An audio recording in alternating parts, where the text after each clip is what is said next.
Baru tadi dibilang ringkih, pengunci bodinya patah.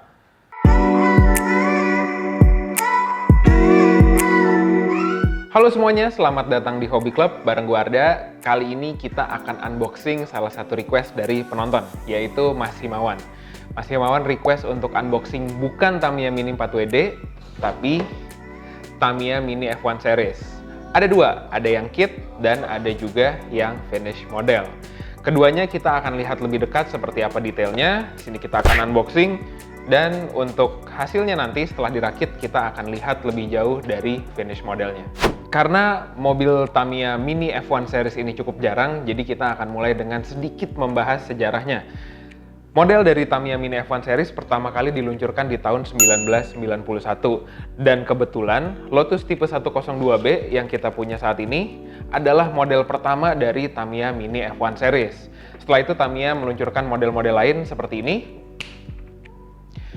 Semua model itu memiliki desain body dan juga livery, jadi stiker dari sponsor ataupun stripingnya itu sama persis dengan yang digunakan di mobil aslinya.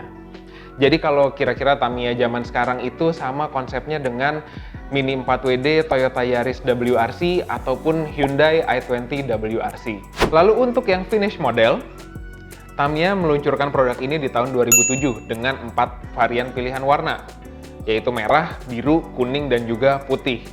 Semuanya masuk ke dalam kategori limited edition atau edisi terbatas. Nah, untuk teman-teman yang kepengen punya Tamiya Mini F1, saran gue cepet-cepet beli karena semakin lama barangnya akan semakin susah dan juga semakin mahal. Ini berlaku untuk finish model dan juga kitnya. Balik lagi ke Lotus tipe 102B, sekarang kita akan mulai sesi unboxingnya.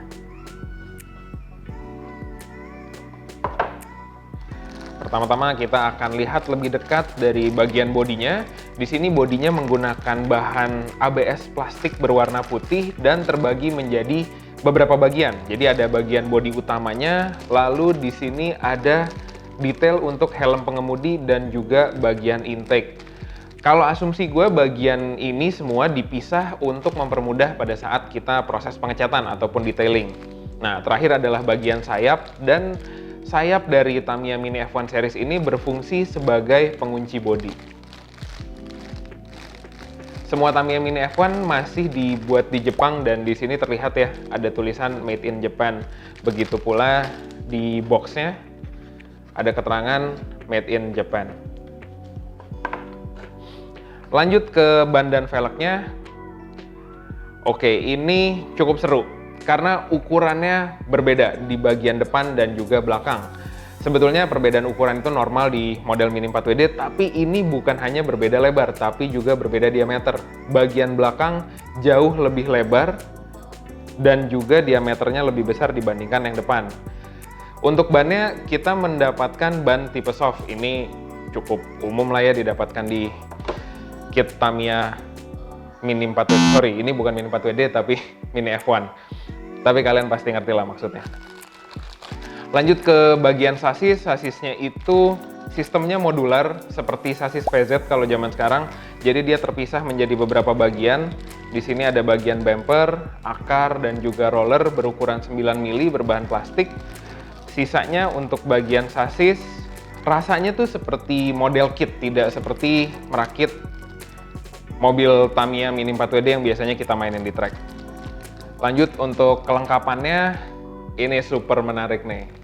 Untuk shaftnya dulu ya, kita mendapatkan dua buah ukuran shaft yang berbeda. Karena tadi balik lagi ukuran velgnya beda jauh, supaya bisa mendapatkan lebar yang sama, Tamiya ngasih kita shaft ukuran 72 mili untuk bagian depan dan juga 60 mili di bagian belakang. Untuk motornya, ini motor jadul, Mabuchi dengan bell cap atau tutup berwarna biru. Dan terakhir ada gear ratio. Di sini kita mendapatkan dua buah gear ratio. Yang berwarna biru itu rasionya 5:1 dan yang berwarna abu-abu 3,8:1. Lanjut ke manualnya. Nah, ini juga manualnya udah tua banget kelihatan. Gue jadi inget pada saat kita unboxing Burning Sun di episode pertama dulu. Dan terakhir ada stiker. Oke, itu aja untuk unboxing yang Tamiya Mini F1 Series dari Lotus tipe 102B.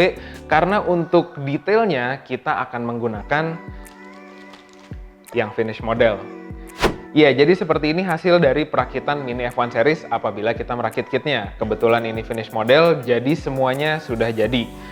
Kita akan mulai bahas dari bodinya, karena sebetulnya tidak terlalu banyak fitur yang ada. Hanya saja di finish model, part yang tadinya terpisah, seperti helm dan juga intake, itu sudah terpasang. Untuk tambahan informasi, finish model yang berwarna biru dengan nomor 2, itu bodinya sama dengan model William FW14 Renault. Dan inilah bagian sayap yang menjadi pengunci bodi. Walaupun sebetulnya gue agak-agak khawatir bagian ini rasanya agak ringkih sepertinya. Lanjut kepada inti dari mobil Mini F1 Series adalah F-Chassis. Sama dengan mobil aslinya, konsepnya ada 3. Ringan, kenceng, dan juga ceper. Nah, gue akan kasih lihat mobil ini bobotnya sangat ringan.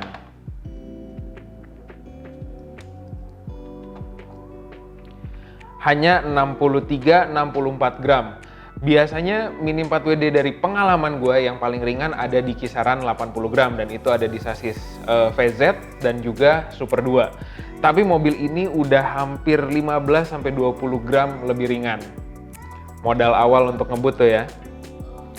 Lanjut, ceper. Nah, mobil ini, sasis ini memiliki ground clearance yang sangat rendah. Dari ujung depan sampai ujung belakang itu hanya 2 mm. Di sini kita bisa lihat bahwa bagian bumper dan juga akar itu dibaut menggunakan flathead screw atau skrup yang datar supaya mobilnya tidak bergesekan dengan trek pada saat dijalankan. Yang terakhir adalah kencang. Ini adalah bagian yang buat gue merupakan experience baru ya, pengalaman baru, karena sebelumnya gue belum pernah nih melihat gearbox yang seperti ini. Mungkin nggak bisa dibilang gearbox karena tidak ada bagian yang tertutup. Di sini gearnya semua terbuka. Sistemnya gear langsung atau direct gearing. Dari motor ke pinion gear langsung masuk ke as rodanya atau drive gearnya. Artinya hanya satu, power loss atau pengurangan tenaga akibat putaran mekanis itu sangat-sangat minim. Semua potensi tadi bukan berarti tanpa kekurangan, karena Mini F1 Series punya 2 kekurangan yang cukup signifikan nih menurut gue. Nomor 1 adalah durability-nya. Mobil ini cukup ringkih ya, kalian bisa lihat bahwa plastiknya sangat tipis di seluruh bagian, terutama di bagian depan, di arm yang memegang roda depannya. Jadi kalau kita setting mobil kita cukup kencang dan sampai course out atau kelontang, gua rasa tidak butuh waktu lama untuk mobilnya ada bagian yang patah ataupun rusak. Dan kekurangan kedua yang sangat disayangkan, mobil ini menggunakan penggerak roda belakang atau rear wheel drive. Jadi tidak sesuai dengan regulasi balap resmi yang diluncurkan oleh Tamiya, karena regulasinya mewajibkan setiap mobil harus memiliki sistem 4WD. Oke, gua rasa cukup sekian sebetulnya untuk pembahasan Tamiya Mini F1 kali ini. Untuk informasi yang kira-kira kurang lengkap, teman-teman feel free, bebas banget untuk tambahin di kolom komen. Next-nya, gue pengen coba adu mobil ini dengan mobil lain. Pertanyaannya, dengan apa mobil ini harus diadu? Itu juga gue serahkan kepada teman-teman yang nonton. Tulislah di kolom komen, kira-kira apa lawan yang sesuai untuk mobil ini.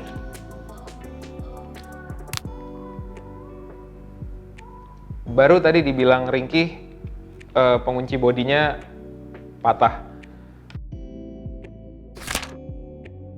Jadi terjadi insiden yang tidak menyenangkan di mana pengunci baterai yang tadi sempat gue bilang ringkih benar-benar patah.